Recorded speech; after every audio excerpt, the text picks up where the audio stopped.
ಸ್ಥಾನದಲ್ಲಿ ಆಳ್ತಕ್ಕಂಥ ಪ್ರಜೆಗಳ ಪ್ರತಿನಿಧಿಗಳು ಇಟ್ಕೊಂಡಿಲ್ಲದೆ ಇರ್ತಕ್ಕಂಥದ್ದು ಬಹಳ ವಿಷಾದನೀಯ ಅಂತ ಹೇಳಕ್ ಬಯಸ್ತೇನೆ. ನೀವು ಹೇಗೆ ಗ್ರಹಿಸ್ತೀರಿ ನಮ್ಮ ಮಾಧ್ಯಮದವರು, ನಮಗನ್ಸಿದ್ದು ಹೇಳ್ಬಿಡ್ತೀವಿ ಅಂತರಂಗದಲ್ಲಿ.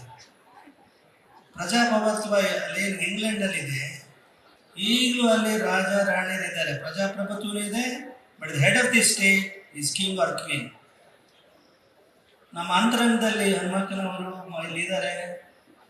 ನಮ್ಮ ಅಂತರಂಗದಲ್ಲಿ ಮಾತು ಹೇಳ್ಬಿಡ್ತೀವಿ, ಅದ್ರ ಬಗ್ಗೆ ಕಾಮೆಂಟ್ ಮಾಡ್ಬೋದು, ಏನು ಮಾಡ್ಬೋದು. ನಮ್ಮ ಅಂತರಂಗದಲ್ಲಿರೋದು ಅಲ್ಲಿ ಹೇಗೆ ಈಗ ಪ್ರಜಾಪ್ರಭುತ್ವ ಇದ್ರೂ ಸಹ ರಾಜ ರಾಣಿಯರನ್ನ ಹೆಡ್ ಆಫ್ ದಿ ಸ್ಟೇಟ್ ಮಾಡ್ಕೊಂಡಿದ್ದಾರೋ, ಹಾಗೆ ಶುದ್ಧಾಂತಕರಣದಿಂದ ಆಗಿನ ರಾಜ ಮಹಾರಾಜರುಗಳು ಭಾರತ ಸ್ವತಂತ್ರಗೊಂಡ ಮೇಲೆ ತಮ್ಮ ರಾಜ್ಯವನ್ನ, ತಮ್ಮ ಆಸ್ತಿಯನ್ನ, ಎಲ್ಲ ಸಂಪತ್ತನ್ನ ಬಿಟ್ಕೊಟ್ರಲ್ಲ, ಆ ರಾಜ ಮನೆತನದವರನ್ನೇ ಗವರ್ನರ್ ಆಗಿ, ಆಯಾ ರಾಜ್ಯದ ಗವರ್ನರ್ ಆಗಿ ಮಾಡ್ಕೊಂಡಿದ್ರೆ ತುಂಬಾ ನಮಗೆ ಹೆಮ್ಮೆ ಅನಿಸ್ತಾ ಇತ್ತು. ನಿಜವಾಗಿ ನಮ್ಮ ಅಂತರಂಗದಿಂದ ಹೇಳ್ತಾ ಇದ್ದೀವಿ, ಪ್ರಜಾಪ್ರಭುತ್ವದಲ್ಲಿ ನೀವು ಆ ಸ್ಥಾನವನ್ನು, ಗವರ್ನರ್ ಸ್ಥಾನವನ್ನು ರಾಜಕೀಯ ದುರ್ಬಳಕೆ ಮಾಡಿಕೊಡ್ತಾ ಇದ್ದೀರಿ. ಆಯಾಯ ಪಕ್ಷದವರು, ಆಯಾಯ ಪಕ್ಷದ ಕೇಂದ್ರ ಸರ್ಕಾರದಲ್ಲಿ ಯಾವ ಸರ್ಕಾರ ಇರುತ್ತೋ ಆ ಸರ್ಕಾರದ ಪಕ್ಷದವರೇ ಗವರ್ನರ್ ಆಗ್ತಾ ಇದ್ದಾರೆ. ಅದು ರಾಜಕೀಯ ದುರ್ಬಳಕೆ. ಕೊನೆ ಪಕ್ಷ ಅವರಿಗೆ ಗೌರವ ಕೊಡ್ಬೋದಾಗಿದೆ. ಪ್ರಿವಿ ಪರ್ಸನ್ ತಂದು ಏನು ಅವ್ರಿಗೆ ಎಷ್ಟು ಗೋಳು ಹಾಕೊಳ್ತಾ ಇದ್ದಾರೆ ಅಂತ ಹೇಳಿದ್ರೆ, ಪತ್ರಿಕೆಗಳ ಆ ಸುದ್ದಿ ಬಂದಾಗ ನಮಗೆ ಬಹಳ ನೋವಾಗ್ತಾ ಇದೆ. ಏನು ಮಾಡ್ಬೋದಾಗಿತ್ತು? ಬಹಳ ರಾಜ್ಯರು ಇದ್ರು ಅಂತ ಹೇಳಿದ್ರೆ ಸರದಿ ಪ್ರಕಾರ ಅವ್ರು ಮಾಡ್ಬೋದಾಗಿತ್ತು. ಮೈಸೂರು ಸಂಸ್ಥಾನದಲ್ಲಿ ಒಬ್ಬರೇ ಇದ್ದಿದ್ದು, ಇನ್ನು ಆಂಧ್ರದಲ್ಲೋ, ಸೊಲ್ಲಾಪುರ, ಮಹಾರಾಷ್ಟ್ರದಲ್ಲೂ ಅನೇಕ ರಾಜ್ಯಗಳು ಇದ್ರು ಅಂತ ಹೇಳಿದ್ರೆ ಅವ್ರು ಯಾವ ಪ್ರಿವಿ ಪರ್ಸನ್ಗೂ ಕೂಡ ಅವಶ್ಯಕತೆ ಇದ್ದಿಲ್ಲ. ಅವರನ್ನ ಒಂದು ಗೌರವಿತ ಸ್ಥಾನವನ್ನಾಗಿ, ಅವರನ್ನ ಗವರ್ನರ್ ಆಗಿ, ರಾಜ್ಯಪಾಲರಾಗಿ ಮಾಡಿದ್ರೆ ಈ ಕೊಳಕು ರಾಜಕೀಯ ನಮ್ಮ ದೇಶದಲ್ಲಿ ನಡೀತಾ ಇದೆಯಲ್ಲ, ಇದು ತಪ್ಪಿತ್ತು ಅಂತ ನಮಗೆ ಅನಿಸುತ್ತೆ.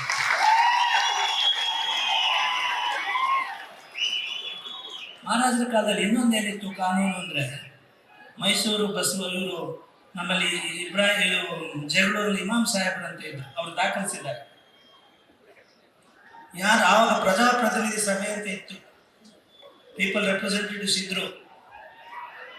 ಅವರು ಕೇಳಿ ಸರಿಯಾಗಿ, ಅವರು ಹೇಗಿದ್ರು ಅಂತ ಹೇಳಿದ್ರೆ, ಅಕಸ್ಮಾತ್ ಅವರು ವಿಧಿವಶರಾದರೆ, ಪ್ರಜಾಪ್ರತಿನಿಧಿಗಳು ವಿಧಿವಶರಾದರೆ ಅವ್ರದ್ದು ಆಯ್ಕೆ ಆಗ್ತಾ ಇತ್ತು. ಅವ್ರು ಯಾರಾದರೂ ಕಾಲವಾದರೆ, ತಿರ್ಕೊಂಡು ಹೋದರೆ, ಎರಡನೇ ಚುನಾವಣೆ ನಡೆದಾಗ ಯಾರು ಎರಡನೇ ಸ್ಥಾನದಲ್ಲಿ ಇದ್ರೋ ಅವರನ್ನ ಪ್ರತಿನಿಧಿಗಳನ್ನಾಗಿ ಅವ್ರು ಆಯ್ಕೆ ಮಾಡ್ತಿದ್ರು, ಮರು ಚುನಾವಣೆ ಮಾಡ್ತಿರ್ಲಿಲ್ಲ. ಹಾಗೆ ಈಗಲೂ ನಮ್ಮ ರಾಜ್ಯದಲ್ಲಿ, ಇಡೀ ದೇಶದಲ್ಲಿ ಯಾರಾದರೂ ಶಾಸಕರು ಮರಣ ಹೊಂದಿದ್ರೆ ಎರಡನೇ ಸ್ಥಾನದಲ್ಲಿ ಯಾರಿರ್ತಾರೋ ಅವರನ್ನೇ ಶಾಸಕರನ್ನಾಗಿ ಮಾಡಿ ಯಾವುದೇ ಮರು ಚುನಾವಣೆ ಮಾಡಬಾರದು ಅನ್ನೋದು ನಮ್ಮ ಒತ್ತಾಸೆ. ಎಲ್ಲ ಚುನಾವಣೆಗಳು ಇಡೀ ವರ್ಷ ತುಂಬ ಬರೀ ಚುನಾವಣೆಗಳೇ ಆಗ್ತಾ ಇದೆ ಹೊರತು ದೇಶದ, ರಾಜ್ಯದ ಜನತೆಯ ಬಗ್ಗೆ ಕಾಳಜಿ ಇಟ್ಕೊಂಡು ಮಾಡ್ತಕ್ಕಂಥ ಕೆಲಸ ಕಾರ್ಯಗಳು ಆಗ್ತಾ ಇಲ್ಲ. ಇದು ನಾವು ರಾಜಕೀಯ ಭಾಷಣ ಮಾಡ್ತಾ ಇಲ್ಲ. ಇವತ್ತಿನ ರಾಜಕೀಯ ವಿಷವರ್ತುಲವನ್ನು ನೋಡಿ ನಾವು ಈ ಮಾತನ್ನು ಆಡ್ತಾ ಇದ್ದೇವೆ. ಈಗಲೂ ಈ ಮಹಾರಾಜರ ಮನೆತನದವರಿಗೆ, ಅರಮನೆಯವರಿಗೆ ಎಷ್ಟು ಗೋಳು ಕೊಡ್ತಾ ಇದ್ದಾರೆ ಅಂತ ಹೇಳಿದರೆ, ಅದನ್ನು ನಾವು ಯಾವ ವಿವಾದಾತ್ಮಕ ಹೇಳಿಕೆಗಳನ್ನು ಕೊಡಲ್ಲ. ಆದರೆ ಉದಾರವಾಗಿ ದೇಶಕ್ಕೆ ಬಿಟ್ಟುಕೊಟ್ಟಂಥ ಮೊದಲನೇ ಮಹಾರಾಜರು ಮೈಸೂರು ಮಹಾರಾಜರು. ಹಾಗೆ ಹೈದರಾಬಾದಿನ ನಿಜಾಮರು ಬಿಟ್ಕೊಂಡಿಲ್ಲ, ನಿಮಗೆ ಗೊತ್ತಿದೆಯಲ್ಲ, ಬಿಟ್ಕೊಂಡಿಲ್ಲ ಅವರು. ಆಗ ಸರ್ದಾರ್ ವಲ್ಲಭಭಾಯಿ ಪಟೇಲ್ರವರು ಏನು ಮಾಡಬೇಕಾಯಿತು? ಸಿಪಾಯಿಗಳಲ್ಲಿ ಕಳಿಸ್ಬೇಕಾಯಿತು, ಬಲವಂತವಾಗಿ ವಶಪಡಿಸ್ಕೋಬೇಕಾಯಿತು. ಈ ಹಿನ್ನೆಲೆಯಲ್ಲಿ ಎಷ್ಟು ಗೌರವಾನ್ವಿತ ವ್ಯಕ್ತಿಗಳಾಗಿ ಉದಾರವಾಗಿ ಇಡೀ ಸಂಪತ್ತು, ಮೈಸೂರು ಸಂಸ್ಥಾನದ ಸಂಪತ್ತನ್ನು ಏನು ಧಾರಾಳವಾಗಿ ಬಿಟ್ಟುಕೊಟ್ರು, ಅವೆಲ್ಲ ಸ್ವಲ್ಪ ಸ್ವಲ್ಪ ಅವರ ವಾನುವಂಶಿಕವಾಗಿ ಬಂದಂಥ ಕೆಲವು ಅರಮನೆ ಮತ್ತಿತರ ಸಂಪತ್ತೇನಿದೆ ಅದ್ರ ಬಗ್ಗೆ ಕೋರ್ಟ್ನಲ್ಲಿ ನಮ್ಮ ಸರ್ಕಾರಗಳು ಕೇಸುಗಳನ್ನು ದಾಖಲೆ ಮಾಡಿಸ್ತಾರೆ, ಗೋಳು ಹಾಕೊಳ್ತಾರೆ ಅಂದರೆ ನಾವು ಇಲ್ಲಿ ಬಲವಾಗಿ ಅದನ್ನು ಖಂಡಿಸ್ಲಿಕ್ಕೆ ಬಯಸ್ತೇವೆ. ಕೂತು ಮಾತಾಡಿ. ನೀವು ರಾಜ್ಯಭಾರ ಮಾಡಲಿಕ್ಕೆ ಅವಕಾಶ ಮಾಡಿಕೊಳ್ತಾರೋ ಅರಸೊತ್ತಿಗೆ ಅರಮನೆಯ ಈ ಮಹಾರಾಜರುಗಳು ಕೂತು ಮಾತಾಡಿ, ಯಾಕೆ ನ್ಯಾಯಾಲಯಕ್ಕೆ ಹೋಗ್ತೀರಿ?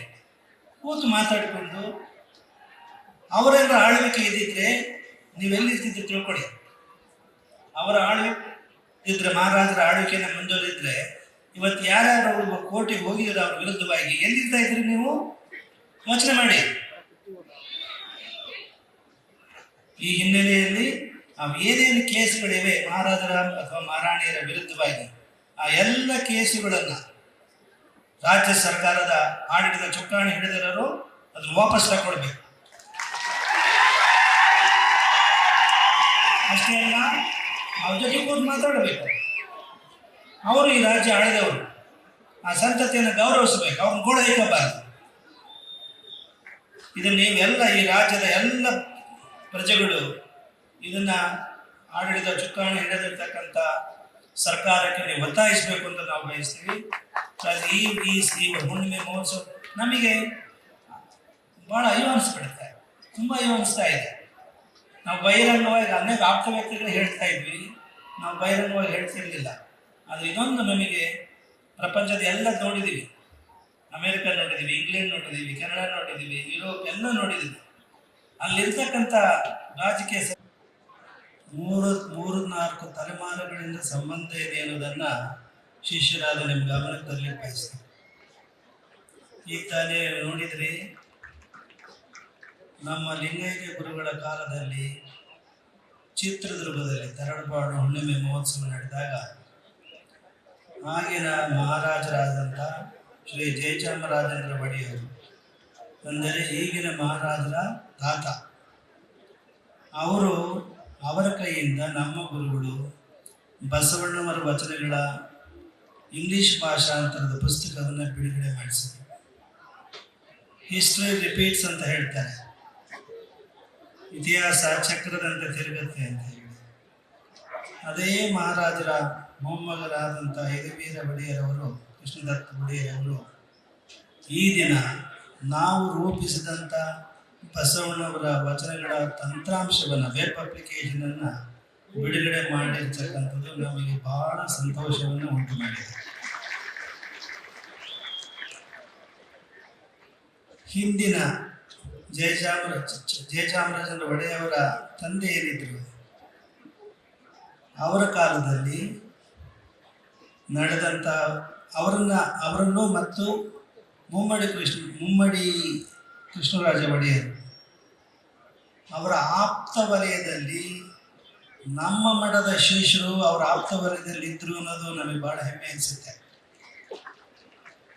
ಒಮ್ಮೆ 2ನೇ ಮಹಾಯುದ್ಧದ ಕಾಲದಲ್ಲಿ ಹಾಲೆಂಡಿಗೆ ಹೋಗಿರ್ತಾರೆ ನಮ್ಮ ಚಾಮರಾಜ ಒಡೆಯರು, ಅಂದರೆ ಅವರು ಹೋಗಿರ್ತಾರೆ. ಅವರ ಆಪ್ತ ವಲಯದಲ್ಲಿದ್ದಂಥ ನಮ್ಮ ಮಠದ ಶಿಷ್ಯರು ಬಸಲಿಂಗಪ್ಪನವರು, ಗುರುಕಾರ ಬಸಲಿಂಗಪ್ಪನವರು ಅಂತ ಹೇಳಿ, ಹಾಲೆಂಡಿಗೆ ಹೋದಾಗ ಯುದ್ಧ ಪ್ರಾರಂಭ ಆಗಿರುತ್ತೆ. ಆಗ ಒಂದು ಪತ್ರವನ್ನು ಬರೀತಾರೆ ಅವರು ನಮ್ಮ ಮಠಕ್ಕೆ. ಆಗ ನಮ್ಮ ಗುರುಪಿತಾಮರಾದಂಥ ಗುರುಶಾಂತರಾಜ ದೇಶಿಕೇಂದ್ರ ಮಹಾಸ್ವಾಮಿಗಳು ಅವರಿಗೆ ಪತ್ರ ಬರೀತಾರೆ. ಈಗ ವಿಶ್ವಾದ್ಯಂತ ಯುದ್ಧ ಶುರುವಾಗಿಬಿಟ್ಟಿದೆ, ಭೀಕರವಾಗಿದೆ, ನಾವು ವಾಪಸ್ ಭಾರತಕ್ಕೆ ಬರಲಿಕ್ಕೆ ಆಗುತ್ತೋ ಇಲ್ಲೋ ಅನ್ನುವ ಅನುಮಾನ ಇದೆ. ಆ ಕಾರಣಕ್ಕಾಗಿ ಅಕಸ್ಮಾತ್ ದುರದೃಷ್ಟವತ್ತ ಏನಾದರೂ ನಾನು ಮರಣ ಹೊಂದಿದ್ರೆ ನನ್ನ ಸಮಸ್ತ ಆಸ್ತಿಯಲ್ಲೂ ಸಹ ತರಳುಬಾಳು ಮಠಕ್ಕೆ ಸಲ್ಲತಕ್ಕದ್ದು ಅಂತ ಒಂದು ಪತ್ರ ಬರೆದಿದ್ದು ನಮ್ಮ ತಾಯಿದೆ. ಬಸವಲಿಂಗಪ್ಪನವರ ಮಕ್ಕಳಾದಂಥ ಮೈಸೂರು ಬಸವಯ್ಯನವರು, ಅವರು 1920ರಲ್ಲಿ ಬಹಳ ಹೋರಾಟ ಮಾಡಿ ಅವರು ಜನರಿಗೆ ಶಿಕ್ಷಣ ಎಲ್ಲ ಜನಾಂಗದವರು ಸಿಗೋ ಹಾಗೆ, ಎಲ್ಲ ವರ್ಗದವರಿಗೂ ಸಿಗೋ ಹಾಗೆ ಮಾಡಿದಂತಹ ಪುಣ್ಯಾತ್ಮರವರು. ಕೃಷ್ಣರಾಜ ಒಡೆಯವರ ಕಾಲದಲ್ಲಿ ಒಂದು ಘಟನೆ ಘಟಿಸುತ್ತೆ. ನೀವು ಬೆಂಗಳೂರಿಗೆ ಹೋಗ್ತೀರಲ್ಲ, ಮೇಕ್ರಿ ಸರ್ಕಲ್ ಅಂತ ನೋಡಿದ್ದೀರಾ? ಮೇಕ್ರಿ ಸರ್ಕಲ್, ಮೇಕ್ರಿನರು ಒಬ್ಬ ವಾಣಿಜ್ಯೋದ್ಯಮಿ. ಆಗಿನ ಕಾಲದಲ್ಲಿ ಆ ಸರ್ಕಲ್ಗೆ ಬರುವಾಗ ವಾಣಿಜ್ಯ ಇವನ್ನ ಆಹಾರ ಸಾಮಗ್ರಿಗಳನ್ನು ಗಾಡಿಯಲ್ಲಿ ರೈತರು ಹಳ್ಳಿಯಿಂದ ತೆಗೆದುಕೊಂಡು ಬರುವಾಗ ಗಾಡಿಯಲ್ಲಿ ಅದು ಬಹಳ ಎತ್ತರವಾಗಿತ್ತು. ಅಲ್ಲಿ ಮುಗ್ಗರಿಸಿ ಬೀಳ್ತಾ ಇದ್ದು, ಕಾಲು ಮುರ್ಕೊಳ್ತಾ ಇದ್ದು ಎತ್ತುಗಳು. ಅದನ್ನು ಗಮನಿಸಿದ ಮೇಕ್ರಿ ಅದನ್ನು ತಮ್ಮ ಸ್ವಂತ ಖರ್ಚಿನಲ್ಲಿ ಆ ಎತ್ತರದ ಜಾಗವನ್ನು ಸಮತಟ್ಟಾಗಿ ಮಾಡಿ ಯಾವ ಎತ್ತುಗಳು ಬೀಳದ ಹಾಗೆ ಮಾಡ್ತಾರೆ ಅವರು, ಯಾರು ಮೇಕ್ರಿ. ಈ ವಿಷಯ ಮಹಾರಾಜರಿಗೆ ಗೊತ್ತಾದ ತಕ್ಷಣವೇ ಆ ಮೇಕ್ರೆಯವನ್ನು ಅರಮನೆ ಕರೆಸಿ, ಏನಪ್ಪ, ನಾನು ಪ್ರಜೆಗಳ ಹಿತಕ್ಕಾಗಿ ಮಾಡಬೇಕಾದ ಕಾರ್ಯವನ್ನು ನೀನು ಮಾಡಿದೆಯಲ್ಲ, ಅದು ಏನು ಖರ್ಚು ಬಂದಿದೆಯೋ ನಾನು ಕೊಡ್ತೀನಿ, ತಗೋ ಅಂತ ಹೇಳ್ತಾರೆ. ಮೇಕ್ರಿ ಒಪ್ಪಲ್ಲ. ಆದರೂ ಸಹ ಅರಮನೆಗೆ ಕರೆಸಿ ಅದೇನು ಖರ್ಚಾಗಿದೆಯೋ ಆ ರಸ್ತೆಯನ್ನು ದಿಬ್ಬವನ್ನು ಸರಿಪಡಿಸಿ ಸುಗಮವಾಗಿ ಮಾಡಲಿಕ್ಕೆ ಅದೆಲ್ಲ ಖರ್ಚನ್ನು ಅರಮನೆಯಿಂದ ಭರಿಸಿ ಅವರಿಗೆ ಸನ್ಮಾನ ಮಾಡ್ತಾರೆ. ಈಗ ನಿಮ್ಮ ಬಿಲ್ಗಳು ಸರ್ಕಾರದ ಪಾಸ್ ಆಗ್ತಾವ ಅಷ್ಟು ಸುಲಭವಾಗಿ. ಅವರೇನು ಕೇಳಿದ್ದಿಲ್ಲ ಮೇಕ್ರಿ. ಯಾರು ಮಾಡಿದ್ರು ಸರ್ಕಾರದಿಂದ ಬಿಲ್ಗಳು ಸರಳವಾಗಿ ಮಂಜೂರಾಗಲ್ಲ. ಆಗಿನ ರಾಜಪ್ರಭುತ್ವ ಹೇಗಿತ್ತು, ಈಗಿನ ಪ್ರಜಾಪ್ರಭುತ್ವ ಹೇಗಿದೆ ಯೋಚನೆ ಮಾಡಿ. ಸ್ವಾತಂತ್ರ್ಯ ಬಂದ ಮೇಲೆ ಮೊಟ್ಟ ಮೊದಲಿಗೆ ಮೈಸೂರು ಸಂಸ್ಥಾನವನ್ನು ದೇಶಕ್ಕೆ, ಭಾರತ ಮಾತೆಗೆ ಒಪ್ಪಿಸಿದವರು ಅಂತ ಹೇಳಿದರೆ ತಮ್ಮ ಮುತ್ತಾತ ಕೃಷ್ಣರಾಜ ಒಡೆಯರು. ಜಯಚಾಮರಾಜ 47 ನಾಲ್ವಡಿ ಕೃಷ್ಣರಾಜ ಒಡೆಯರು 47, ಜಯಚಾಮರಾಜನ ಒಡೆಯರು ಮೊಟ್ಟ ಮೊದಲು ಒಪ್ಪಿಸಿದವರು ಅವರು. ನೀವು ಒಡ ಹುಟ್ಟಿದವರೇ ಒಂದು ಅರ್ಧ ಇಂಚು, ಏನು 10 ಗುಂಟೆನೋ 20 ಗುಂಟೆನೋ ನೀವು ಬಿಟ್ಕೊಡಲ್ಲ ನಿಮ್ಮ ಅಣ್ಣಗೋ ತಮ್ಮಗೋ. ಇಡೀ ರಾಜ್ಯವನ್ನು ಆಳ್ತಾ ಇದ್ದಂಥ ಮಹಾರಾಜರು ಬಿಟ್ಕೊಟ್ರು ದೇಶಕ್ಕೆ ಅಂದರೆ ಅಂತ ಹೆಗ್ಗಳಿಕೆ ನಮ್ಮ ಕರ್ನಾಟಕ. ಹೌದಲ್ಲ? ಆದರೂ ಈ ರಾಜ ಮನೆತನದ ಬಗ್ಗೆ ಏನು ಗೌರವ ಇಟ್ಕೊಳ್ಬೇಕಾಗಿ ಒಂದು ರೋಚಕವಾದ ಘಟನೆ ಇದೆ. ಈ ಮಹಾರಾಜರಿಗೆ ಗೊತ್ತಿದೆಯಲ್ಲ, ಬಹಳ ರೋಚಕವಾದ ಘಟನೆ. ಏನದು ಅಂದರೆ, ಜಯಚಾಮರಾಜ ಒಡೆಯರು ತಾತ ಬೇರೆ ದೇಶಕ್ಕೆ ಹೋಗ್ತಾ ಇದ್ರು. ಅವರು ಹೋಗುವಾಗ ಜೊತೆಗೆ ಒಂದು ಪೂಜಾ ಪೆಟ್ಟಿಗೆಯನ್ನು ಇಟ್ಕೊಂಡು ಹೋಗ್ತಿದ್ರು. ಗೊತ್ತಿದೆಯಾ? ಪೂಜಾ ಪೆಟ್ಟಿಗೆಯನ್ನು ಇಟ್ಕೊಂಡು ಹೋಗ್ತಾ ಇದ್ರು. ಪೂಜಾ ಪೆಟ್ಟಿಗೆಯನ್ನ ಪಕ್ಕದಲ್ಲಿರೋ ಸೀಟಿಗೆ, ಖಾಲಿ ಸೀಟ್ ಅಲ್ಲ, ಆ ದೇವರ ಪೂಜಾ ಪೆಟ್ಟಿಗೆಯನ್ನು ಇಟ್ಕೊಳ್ಳಿಕ್ಕೆ ಅವರು ಖರೀದಿ ಮಾಡ್ತಿದ್ರು ಟಿಕೆಟನ್ನು. ಅದ್ರ ಮೇಲೆ ಇಡ್ತಿದ್ರು 2ನೇ ಸೀಟ್ನಲ್ಲಿ. ಏರ್ ಹೋಸ್ಟೆಸ್ಸು ಅಲ್ಲೇನು ವಿಮಾನದಲ್ಲಿ ಕೂತಿದ್ರು ಎಲ್ಲ ಹೆಡ್ ಕೌಂಟ್ ಮಾಡಿದ್ರು. ಒಬ್ಬ ಪತ್ರ ಬೆಳೆದಿಲ್ಲ. ಅದಕ್ಕೆ ಅನೌನ್ಸ್ ಮಾಡಿಸಿದ್ರು, this is the last call for mister Pooja ಪೆಟ್ಟಿಗೆ. ಅವಳು ನಗು ಬರುತ್ತೆ, ಬಟ್ ನಡೆದ ಘಟನೆ ಇದು. This the final call for mister Pooja ಪೆಟ್ಟಿಗೆ ಅಂತ. ಅವರಿಗೆ ಪೂಜಾ ಪೆಟ್ಟಿಗೆ ಅಂತ ಗೊತ್ತಿಲ್ಲ, ಅವರಿಗೆ ಅವ್ರ ವ್ಯಕ್ತಿ ಅಲ್ಲ, ಅದು ದೇವರ ಪೂಜೆ ಸಾಮಗ್ರಿ ಅನ್ನೋದು ಗೊತ್ತಿರಲಿಲ್ಲ ಅವರಿಗೆ. ದಿಸ್ ದಿ ಫೈನಲ್ ಕಾಲ್ ಅಂತ ಹೇಳಿ ಅನೌನ್ಸ್ ಮಾಡಿದ್ರು ಅನ್ನೋದನ್ನು ಕೇಳಿದ್ದೀವಿ. ಅದು ಎಲ್ಲಿ ಓದಿದ್ವೋ ಗೊತ್ತಿಲ್ಲ, ನಮಗೆ ಓದಿದ ನೆನಪಿನಿಂದ ಹೇಳ್ತಾ ಇದ್ದೀವಿ. ಅದು ಎಲ್ಲಿ ರೆಫರೆನ್ಸ್ ಇದೆಯೋ ಮಹಾರಾಜರ ಜೊತೆಗೆ ಆಮೇಲೆ ತಿಳ್ಕೊಳ್ಳೋಕೆ ಪ್ರಯತ್ನ ಮಾಡ್ತೀವಿ. ನೋಡಿ ಎಷ್ಟು ಶ್ರದ್ಧಾ ಭಕ್ತಿ ಇದೆ. ನನ್ನೊಂದಿಗೆ ನಡೆದಂಥ ಘಟನೆ ಒಂದು ಹೇಳ್ತೀನಿ. ಮೊದಲು ಬೆಂಗಳೂರು ಇಂಟರ್ನ್ಯಾಷನಲ್ ಏರ್ಪೋರ್ಟ್ ಇದ್ದಿಲ್ಲ, ಅದು ಮುಂಬೈ ಏರ್ಪೋರ್ಟ್, ಇಂಟರ್ನ್ಯಾಷನಲ್ ಏರ್ಪೋರ್ಟ್. ನಾವು ಇಲ್ಲಿ ನಮಗೆ ಸಹಾಯ ಮಾಡಿದವರು, ಪರದೇಶಕ್ಕೆ ಓದಲಿಕ್ಕೆ ಸಹಾಯ ಮಾಡಿದವರು ಇಲ್ಲಿ ಪಕ್ಕದಲ್ಲಿ ಕೂತಿರ್ತಕ್ಕಂಥ ಪದ್ಮಶ್ರೀ ಬೇಟಿನಾ ಶಾರದಾ ಬಾಯ್ಮಲ, ಇವರನ್ನು ನಾವು ಈ ಸಂದರ್ಭದಲ್ಲಿ ಹೃತ್ಪೂರ್ವಕವಾಗಿ ಅಭಿನಂದಿಸಿ ಬಯಸ್ತೀವಿ. ಬಹಳ ಜನ ವಿದ್ರೋಹಿಗಳು ನಾವು ಸ್ಕಾಲರ್ಶಿಪ್ ತಗೊಂಡು ಓದಿಲ್ಲ, ಗುರುಗಳು ಅಲ್ಲಿರ್ತಕ್ಕಂಥ ಶಿಷ್ಯರಿಂದ, ಪ್ರದೇಶದಲ್ಲಿರ್ತಕ್ಕಂಥ ಶಿಷ್ಯರಿಂದ ದುಡ್ಡು ಕೊಡಿಸಿದ್ರು, ಹಣ ಕೊಡಿಸಿದ್ರು, ಆಗೋದಿದ್ದೆ ಹೊತ್ತು ಈಗಿನ ಗುರುಗಳು ಸುಳ್ಳು ಹೇಳ್ತಾ ಇದ್ದಾರೆ, ಸ್ಕಾಲರ್ಶಿಪ್ನಿಂದ ಓದಿಲ್ಲ ಅವರು ಅಂತ ಆಪಾದನೆ ಮಾಡಿದ್ರಲ್ಲ ಕೆಲವರು. ಇಲ್ಲಿದ್ದಾರೆ ಸಾಕ್ಷಿ ಕೇಳಿ. ಇವರು ವಿಯೆನ್ನಾದಲ್ಲಿ ಇದ್ದವರು ಈಗ ಭಾರತದ ಪ್ರಜೆಗಳಾಗಿದ್ದಾರೆ. ಭಾರತ ಸರ್ಕಾರ ಇವರಿಗೆ ಪದ್ಮಶ್ರೀ ಪ್ರಶಸ್ತಿಯನ್ನು ಕೊಟ್ಟಿದ್ದಾರೆ. ಅಂತಹ ವ್ಯಕ್ತಿತ್ವ ಅವರಿದೆ ಅಂತ ನೀವು ತಿಳ್ಕೊಳ್ಳಿ. ಇವರು ನಮ್ಗೆ ಅಲ್ಲಿಂದ ನಾವು ಓದಬೇಕು ಅನ್ನೋ ಅಪೇಕ್ಷೆ ವಿಯೆನ್ನಾಕ್ಕೆ ಹೋದ ತಕ್ಷಣವೇ ಒಂದು ಅರ್ಜಿ ಕಳಿಸ್ಕೊಟ್ರು. ನಾವು ಅಪ್ಲಿಕೇಶನ್ ಭರ್ತಿ ಮಾಡಿದ್ವಿ. ಅಲ್ಲಿಂದ ಸ್ಕಾಲರ್ಶಿಪ್ ಮಂಜೂರಾಗಿ ಬಂತು. ನಮ್ಮ ಅನುಭವ, ನಾವು ಗುರುಗಳಾದ ಮೇಲೆ ಮುಂಬೈನಲ್ಲಿ ನಾವು ಹೋಗುವಾಗ ಅಲ್ಲಿ ಇದಿರುತ್ತೆ, ಏನು ಸಾಮಗ್ರಿಗಳನ್ನು ತಪಾಸಣೆ ಮಾಡ್ತಕ್ಕಂಥದ್ದು ಇರುತ್ತೆ. ಏನು ಹೇಳ್ತೀರಿ ಅದಕ್ಕೆ? Security check. ಆ ಸೆಕ್ಯೂರಿಟಿ ಚೆಕ್ನಲ್ಲಿ ನಮ್ಮ ಪೂಜಾ ಸಾಮಗ್ರಿಗಳನ್ನು ಅಧಿಕಾರಿಗಳು ತೆರೆದು ನೋಡಿ ನಮ್ಮ ಪ್ರಶ್ನೆ ಮಾಡಿದ್ರು. Swamiji, have got a permission to take these puja articles